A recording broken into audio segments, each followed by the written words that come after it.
La palabra Torah comúnmente se traduce como ley. Pero ¿cree usted que siempre que lee ley es eso lo que realmente dice la Biblia? ¿O que constantemente esta palabra se va a referir a los escritos de Moisés? ¿Será posible que alguien que dice amar a Dios cree una ley que compita directamente con la de él? La palabra Torah tiene una interpretación mucho más amplia que la que el uso tradicional le ha dado. Es por eso que la Biblia no se puede leer en blanco y negro. Solo con un correcto entendimiento de esta palabra se puede entender con mayor profundidad los escritos apostólicos.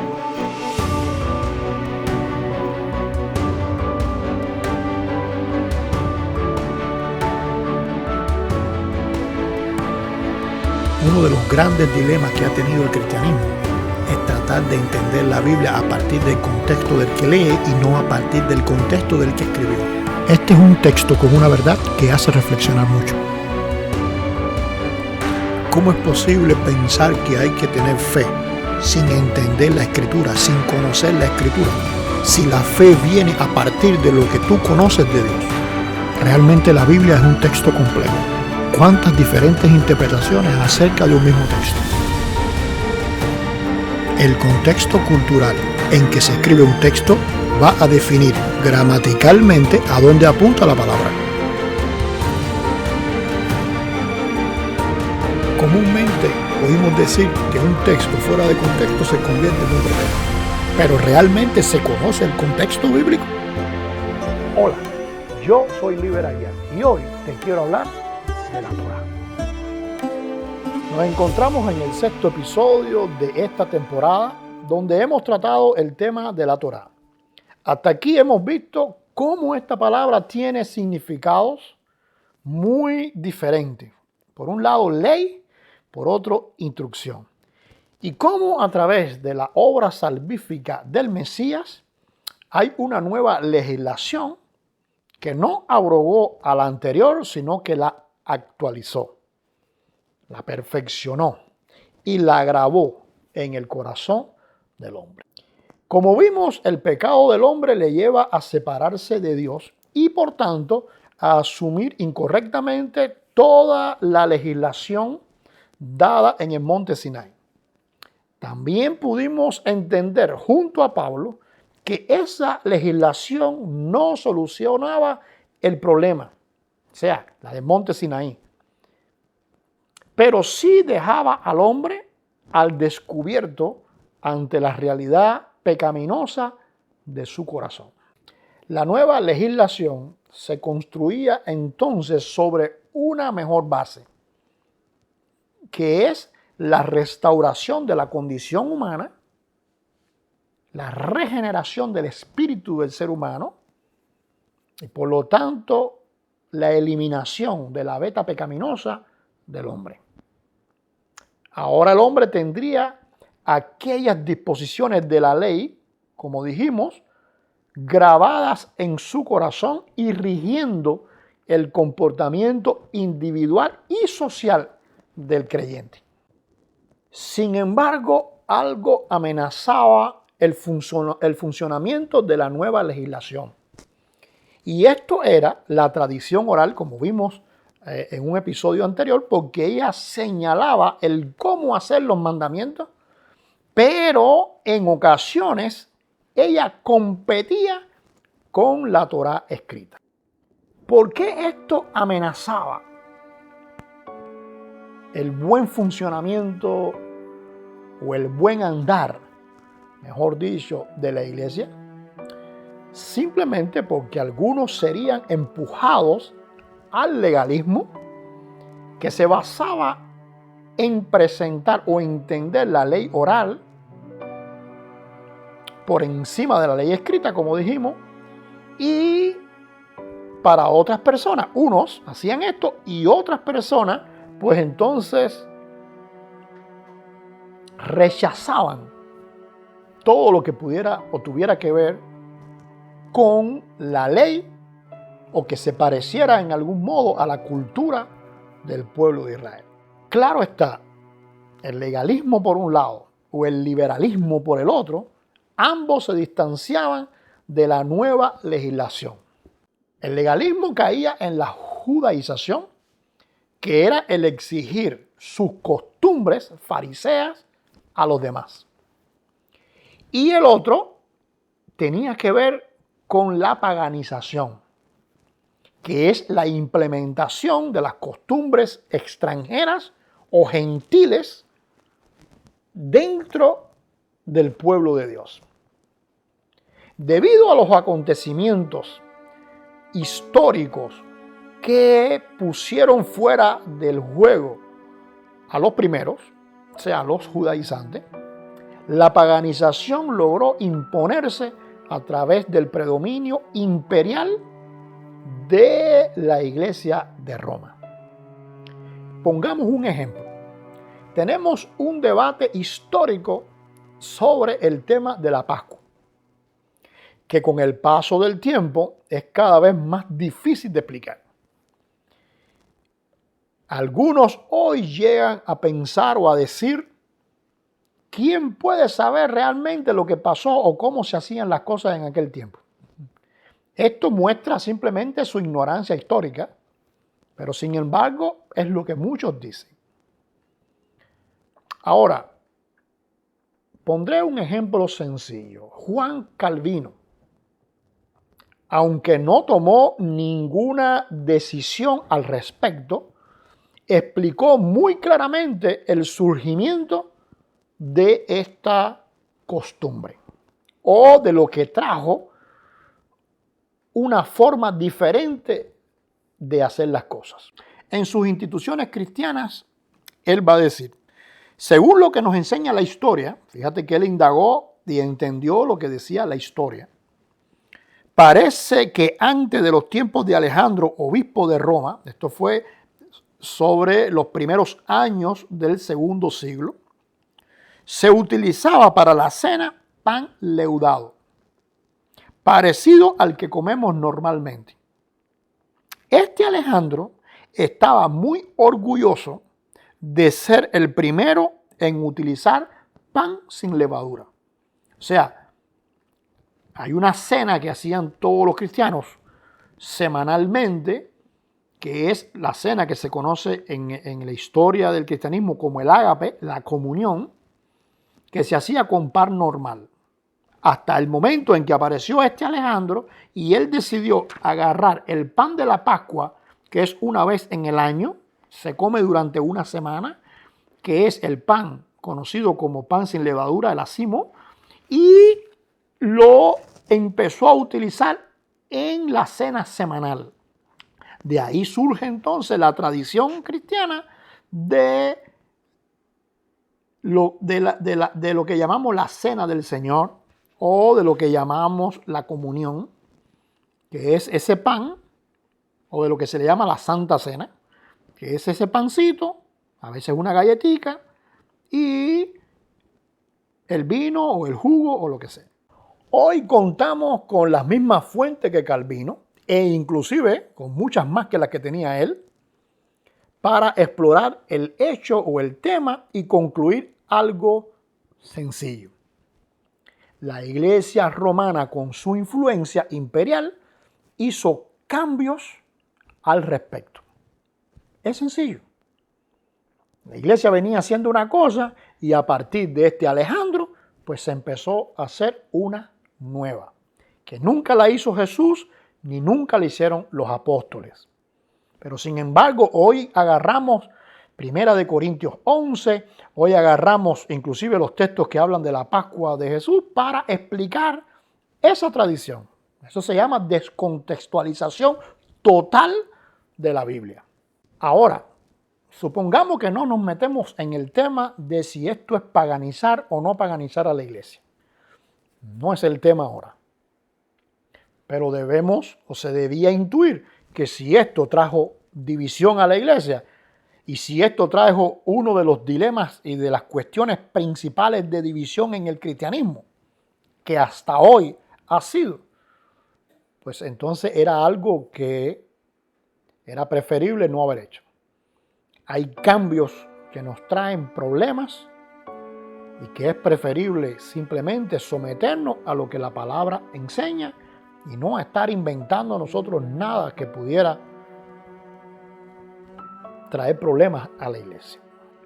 Porque aún los mandamientos dados por Dios, si son causa de tropiezo para alguien, se deben poner a un lado hasta que la persona vaya creciendo y asimilando, como dijimos en el episodio anterior, o en uno de estos episodios, acerca de Jonás, que en vez de querer enseñarle toda la ley y los mandamientos a los de Nínive, solamente le enseñó lo necesario. Por otro lado, si a la persona se le hace imposible poner en práctica los mandamientos, y aunque quiere, pues no lo puede, tenemos que entender, o se le convierte en un problema, o a través de los mandamientos ataca a los demás o hace cosas, debemos entender que simplemente esta persona necesita tal vez del nuevo nacimiento en su corazón. Así que los mandamientos no son para estar usándolos si van a ser de tropiezo para otros, sino para el correcto andar de aquellos que hemos sido salvados y lavados en la sangre del Cordero. Como dijimos en algunos de los episodios anteriores, las tradiciones que la iglesia pueda crear, como mismo hicieron los fariseos, no son malas en sí mismos, o como el apóstol Pablo dijo, tienen a la verdad cierta reputación de sabiduría, pero para ser puestas en prácticas o enseñarlas, los líderes deben buscar primero si en alguna medida dichas tradiciones entran en conflicto con lo ya establecido por Dios. No vaya a ser que nos suceda como a los fariseos, que por nuestras tradiciones invalidemos la ley de Dios. Este fue el fallo de los fariseos, pero también ha sido el fallo de muchos cristianos en la historia. Poner sus tradiciones por encima de la palabra escrita de Dios es un error del que tenemos que huir. Veamos un ejemplo. En el libro de los Hechos encontramos un dilema que terminó por obligar a los apóstoles sabiamente a escribir al respecto a toda la cristiandad. El texto nos cuenta lo siguiente. Entonces algunos que venían de Judea enseñaban a los hermanos: si no os circuncidáis conforme al rito de Moisés, no podéis ser salvos.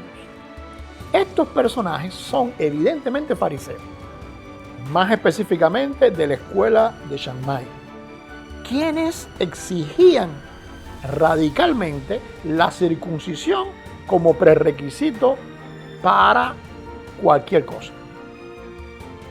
Fíjese que el texto dice el rito según Moisés. Si usted me encuentra cuál es la forma en que Moisés decía que se debía hacer, cuántos centímetros se debe cortar, de qué forma se debe cortar y cómo hacer todo el proceso, usted va a ayudar mucho. Todo ese rito es precisamente la tradición oral, lo que ellos consideraban que Moisés había dicho y cómo se debía hacer. O sea, que no es que ahora usted vaya y se circuncide, no, tiene que ser según la forma, el rito establecido por los rabinos que viene de la tradición oral de ellos. De esa forma, entonces el asunto no es estar circuncidado solamente, sino también estar circuncidado en la forma específica en que la hacen ellos. Estos fariseos habían recibido a Jesús como Mesías, pero no lograban ver la legislación porque sus tradiciones nublaban completamente la mente. Es por eso que ellos dicen que si los nuevos creyentes no se circuncidan, no pueden ser salvos. O sea, la circuncisión se convierte en un prerequisito para la salvación. Y hay un conflicto tremendo ahí. ¿Por qué? Porque entonces una cosa está invalidando la otra. En hebreo a la circuncisión se le llama, como mismo se le llama hoy, el Brit Milá, que significa literalmente pacto de la circuncisión. Aunque se le puede llamar así, en alguna medida, este nombre implica un concepto en la mentalidad hebrea que señala específicamente la circuncisión como prerequisito de todo. Sin embargo, si vamos al texto, vamos a ver cuando Dios le dio esto a Abraham, Dios en ningún momento le dijo a Abraham, circuncídate y luego hacemos un pacto. Sino que Él le va a decir, circuncidaréis pues la carne de vuestro prepucio y será por señal del pacto entre mí y vosotros. Es por esto que el debate en Jerusalén terminó con las sabias palabras de Jacobo. Y con esto concuerdan las palabras de los profetas como está escrito. O sea, la ley oral o las tradiciones, cualquiera que sea, deben favorecer el cumplimiento de la ley escrita y nunca contradecirla. Si lo que ellos estaban hablando, el testimonio que dio Pedro de cómo el Espíritu Santo se había manifestado a través de aquellos creyentes y el testimonio que dio Bernabé y Pablo, eso demostraba la presencia del Espíritu Santo. ¿Cómo es posible que vamos a condicionar la presencia del Espíritu Santo por la circuncisión cuando ya se está manifestando? A ver que no hay una contradicción en eso. Por eso las palabras de Jacobo, como dijimos, son sabias. Porque él va a decir, las palabras de los profetas, eso concuerda, el hecho concuerda con las palabras de los profetas y la escritura. Tal vez no concuerde con la tradición oral, pero sí concuerda con la escritura, que es lo principal. Muchos han querido interpretar este pasaje como una desvalorización de los apóstoles a la ley cuando van a decir, por lo cual yo juzgo que no se inquiete a los gentiles que se convierten a Dios. Más adelante va a decir, porque Moisés desde tiempos antiguos tiene en cada ciudad quien lo predique en la sinagoga donde es leído cada día de reposo. Pero miremos algunos detalles para no caer en tan grande error interpretativo.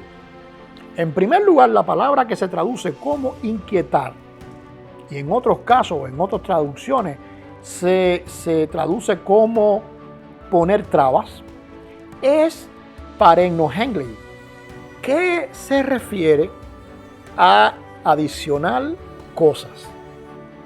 Que como vimos, eso que se adicionaba, o que se le quería adicionar a los gentiles, era parte de la tradición oral y no de la escrita.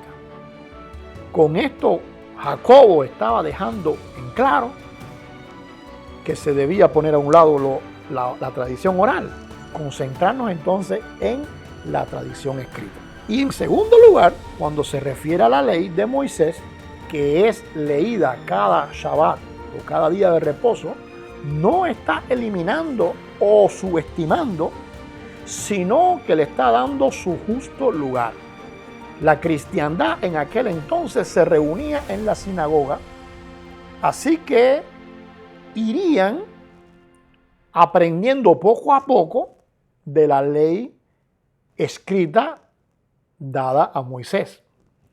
Es eso lo que se hace cada Shabbat hasta hoy en un ciclo repetitivo. Moisés, Moisés, Moisés.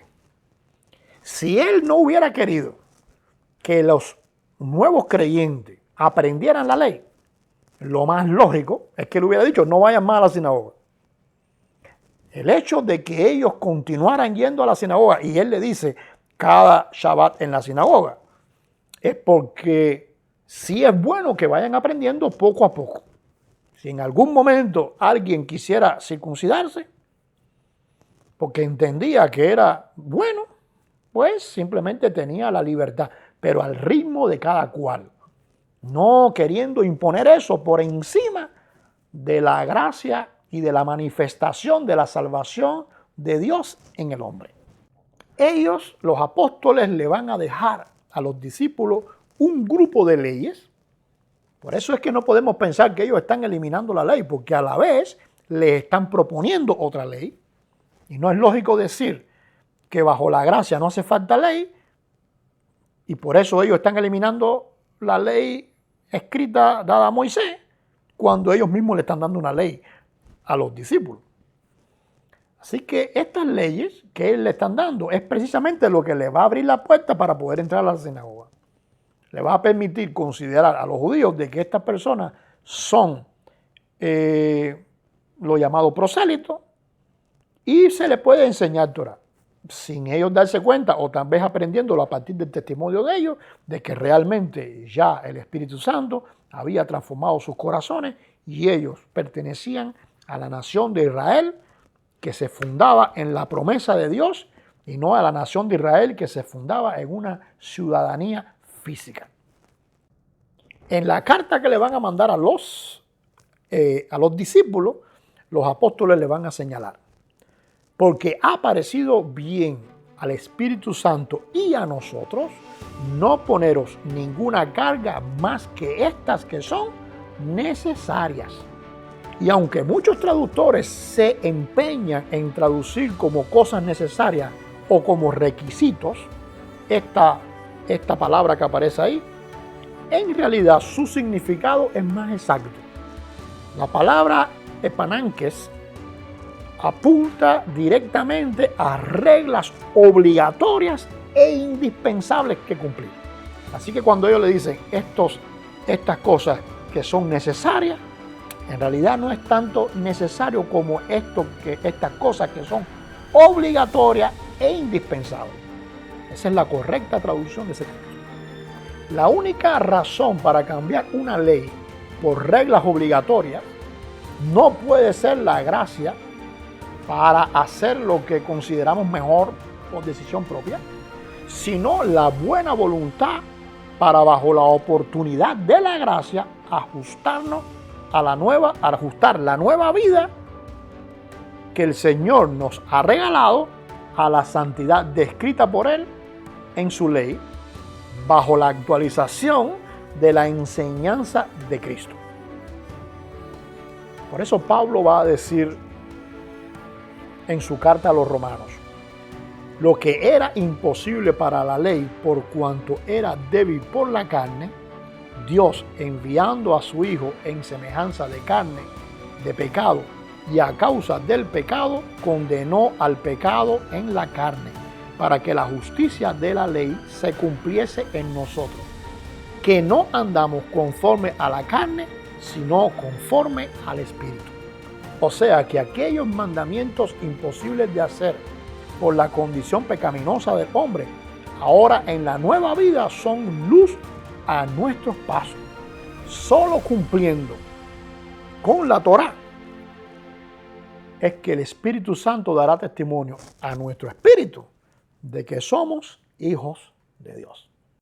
Cuando comenzamos esta temporada en la introducción, usted posiblemente notó algo, o para algunos notaron algo que pudiera ser un poco chocante. Y ahora, en este episodio, pues hemos usado el mismo recurso, que es esto que tenemos acá, que se llama kipá en el hebreo. La kipá no se encuentra en la Biblia. Usted no va a encontrar eso nunca en la Biblia. Eso es parte de la tradición oral. Entonces, si yo ahora agarro y me quito la kipá, ¿estoy cometiendo algún pecado? Claro que no, ¿verdad? ¿Por qué? Porque es una tradición que pudiera ser bonita, pudiera ser interesante, pero no está en la Escritura. Ahora, si yo voy a una sinagoga donde todo el que está usa kipá, pues lo más lógico es que yo me la ponga, y por eso es que usted va a ver que yo aparezco en la introducción con las Torá detrás, o con los rollos, los sefer detrás, y con la kipá, porque es imposible estar en un lugar como ese sin la kipá, porque es la cultura que rodea eso ahí. Para mí entonces no es tropiezo. Puedo decir como Pablo, me hice débil a los débiles para ganar a los débiles. Y a todos me he hecho de todo para que de algún modo gane alguno. Si para usted fue tropiezo verme con la kipá puesta porque dijo, el doctor Líber está judaizando a través de este programa, pues usted simplemente cayó en el mismo error de los fariseos, de juzgar a los demás sin conocerle. Cayó en el mismo error que muchos cristianos a lo largo de la historia, que tenemos en nuestra tradición. Aunque usted va a ver muchas personas como el mismo Calvino con kipá puesta, pero usted va a pensar que por eso estamos judaizando, pues usted está juzgando y está violando una ley. Tenemos que aprender, y la iglesia debe aprender a ser madura. Y en determinados contextos, tener la libertad de poder actuar de una forma determinada. Si una iglesia hoy decide ponerse kipá, ok. Si una iglesia decide no ponerse kipá, como decidió en algún momento de la historia, porque los reformadores, la mayoría usaba kipá, pues también no hay ningún problema. Lo malo es cuando usted diga, con kipá usted no entra a mi servicio o a mi congregación. O sin kipá usted no entra. Ese es un error que no podemos repetirlo en la historia. Antes de terminar este episodio, permítame decirle que si en algún momento siente que estamos atropellando por asuntos del tiempo con algunos pasajes y lo estamos viendo muy por encima, así como sucedió ahora con el libro de Hechos, con el pasaje de Hechos, o sucedió con el pasaje de Romanos de Pablo, déjeme decirle, no se preocupe, porque la intención que tenemos con estas temporadas, estas primeras temporadas, es dejar claro algunos temas para en siguientes temporadas poder dedicar una temporada completa a determinados libros de la Biblia, y va a ser mucho más fácil explicar determinados asuntos, detalles que vienen plasmados en el texto muy claramente a la luz de lo que ya hemos dicho hasta ahora. En el próximo episodio estaremos hablando del caso especial de los llamados 10 mandamientos. Dios le bendiga y le esperamos en el próximo episodio de la Biblia